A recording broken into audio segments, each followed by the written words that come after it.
अस्माकं प्रधानमन्त्री श्री नरेन्द्र मोदी महोदयः लक्षकण्ठगीता पठन संदर्भे आगताः।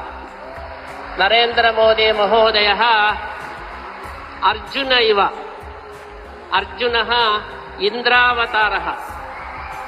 श्रीमध्वाचार्याः वदन्ति अर्जुने नरावेशः वर्तते।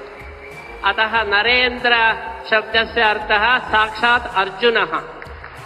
यत्र गीता प्रचलति तत्र अर्जुनः आगतः।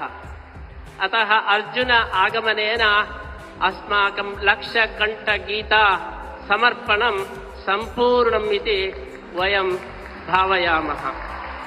नरेन्द्र मोदी महोदयः 14 वर्षानन्तरम् अत्र आगताः।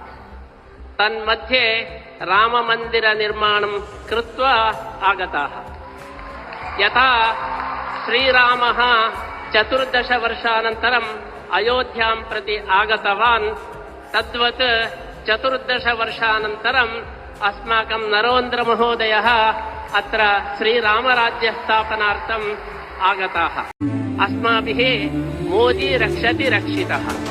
यदि मोदी रक्षितः, धर्मः देशः रक्षितः। मोदी हस्ते समग्र विश्वं सुरक्षितं वर्तते इति अस्माकं भावना।